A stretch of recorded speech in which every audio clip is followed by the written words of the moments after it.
Okay, Wayne DeFrancesco here. Thanks for tuning into my YouTube channel. So you'll see the player on the screen there is Robert Allenby, and I was going to do a video on his swing, but this turns out to be more about Johnny Miller. I want you to listen to this exchange between Johnny Miller and Brad Faxon the other day, Saturday at Doral.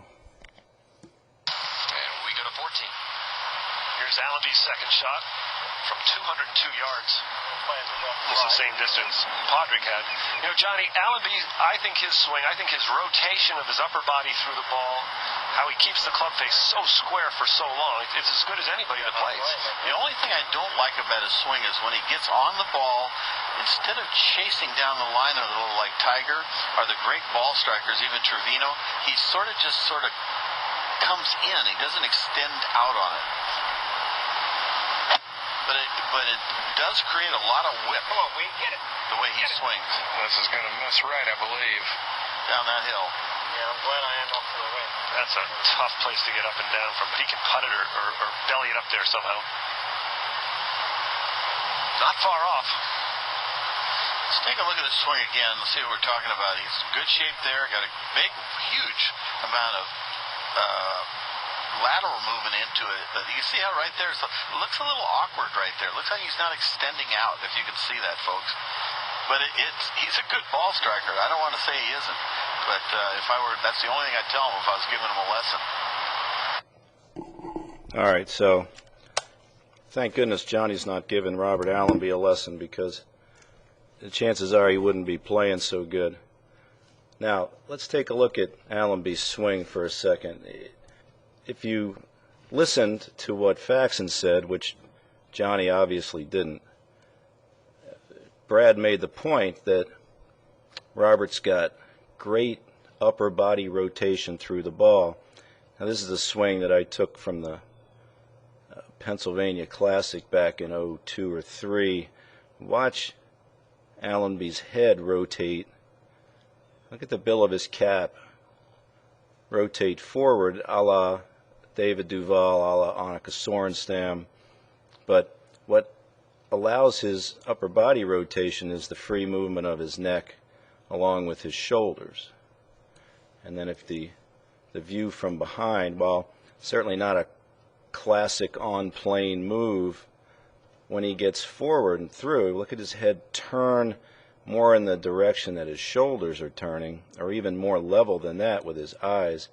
If you take a look at the shaft plane, you'll see above it, above it, above it, and then watch it drop right on it, right through the ball, just perfectly and around. So this is an on-plane exit, so whatever Miller's talking about would have to do maybe with the club chasing more straight out to where the ball is heading. And frankly, if you are talking about great ball strikers, you would probably guy in the mix here.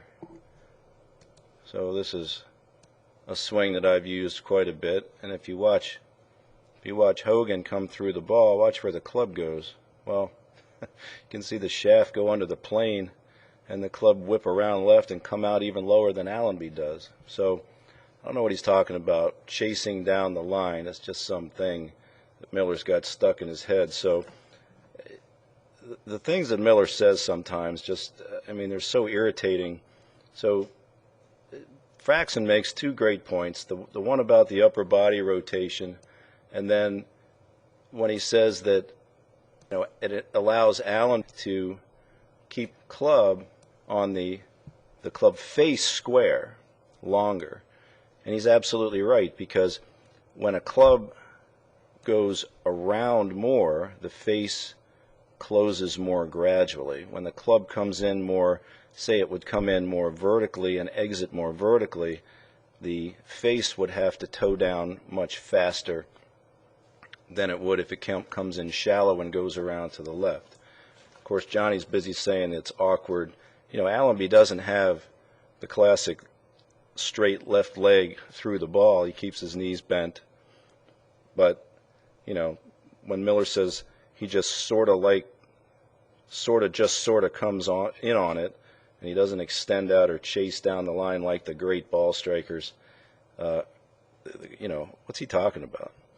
But the fact that he just refutes Faxon's statement 2 seconds after Faxon says it just means that he never listens to anybody. He just spouts off. So I hear people all the time, I like Johnny Miller because he tells it, he just says what he thinks, or he tells it like it is. It's like, well, if it's all stupid stuff, what's the point?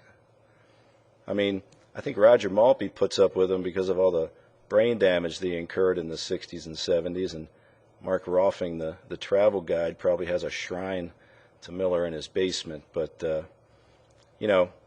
if you look at what happens when the upper body rotates and the club goes to the left like that, check out where Allenby is right post-impact. I mean, does it get any better than that? I mean, if you look at Sorenstam does, and she does the same type of thing, rotates the head, releases the upper body. Again, look at that. It's about as good as it gets. And then, of course, the guy that you think about when you think of the head rotating forward is David Duval. There's another one, and look at what he gets through the ball. So there's something about that looks very freewheeling, but produces extremely great impact. So if Johnny wants you to chase it down the line, I would listen to Brad Faxon before Johnny Miller. So there you go, and good luck to you, Brad, in working with the mouth of Miller.